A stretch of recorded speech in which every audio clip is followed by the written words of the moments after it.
Anyway, so let's look at some clips. One of the newest congressman-elect to enter into Congress is Jamaal Bowman. He is going to be a member of the squad, the newest member, and we know exactly what he thinks. He told The Root, I believe our current system of capitalism is slavery by another name. We've moved from physical chattel, enslavement, and physical racial segregation to a plantation economic system, one that keeps the majority of Americans unemployed or underemployed. Because we don't want to overheat the economy, that's why. The power elite continue to concentrate wealth in the hands of a few and allow large corporations to pretty much run the world as multinational corporations.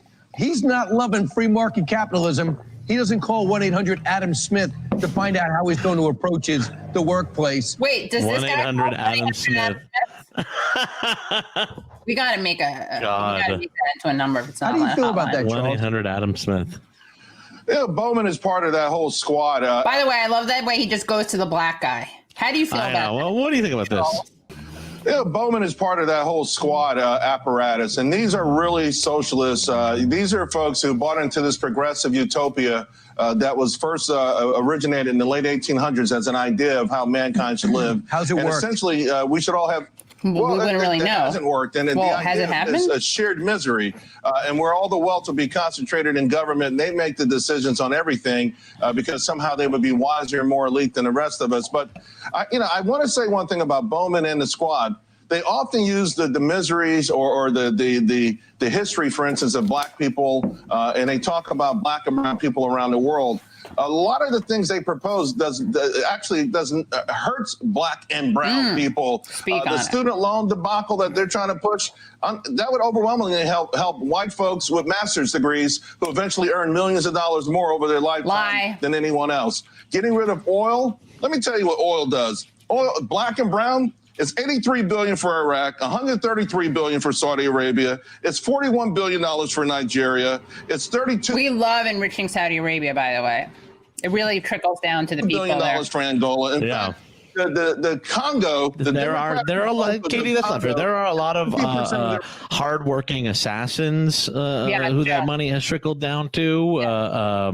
There's a lot of like weapons manufacturers. I mean, literally the entire ISIS caliphate trickled down from Saudi Arabian wealth. So let's be honest. That created so many jobs across the Middle East. Now, love them or hate them, they create a lot of jobs. But you know what I like about what this guy's doing? He's woke washing. They're talking about decimating millions of black and brown people for the socialist utopian idea that they bought into in college, and they hide behind things like ugly scenes of police brutality or the notion that corporate. All right. Well, I just like that because it's in an age of polarized politics. It's nice to see some bipartisan woke washing. So that's our woke washing of the week, and it's coming from the right instead of the left. So I like that. And then this is our last thing. We're going to continue the Jamaal Bowman thing, and friend of show, literal former guest, would love to have her back on. Two-time guest, Cori Bush. Let's hear what they had to say. And of course, this is interesting in the context of this clip is I mean, the reaction in this clip is great. And real quick, before I let you both go, something looking ahead at that you're both going to have to vote on, which is the Speaker of the House, Congresswoman-elect Bush. Will you vote for Nancy Pelosi as Speaker? What I'm going to do is make sure that the voices of the people of St. Louis are heard and that we have what we need. And so you'll find out then. Yes. That's not a yes. I'm working with my community. I'm working with my community. Sorry, Donna. And Congressman-elect Bowman, will you vote for Nancy Pelosi as Speaker? What is she looking down at? You will find out when my vote is tallied, and again, organizing with our community to figure out what's best. I'm just curious, what does that mean when you said organizing with the community? She's like, what the fuck does that mean? From them real quick. She's like, what's community? What does that mean? Organizing with your community? Go ahead, Cori. Jamal. No, for me. This is cute. Go ahead. Sorry, we're almost out of time, actually. So just. All right, Dana Bash. Answer.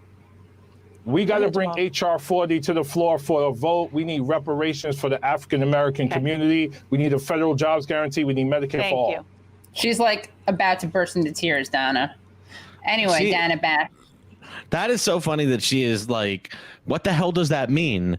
Going back to your community. Like, it's like, Dana, what they are is elected officials. And so they're elected to represent people. Just so you know, Dana. And a group of people, what that makes up is a community. Let's make sure that you can like keep up Dana Bash, someone who's been on TV talking about politics for 40 years. You know, I mean, to be fair, it is pretty unique because very few politicians do that. I'll give her that credit. But she should be able to understand it, even if we don't see it enough.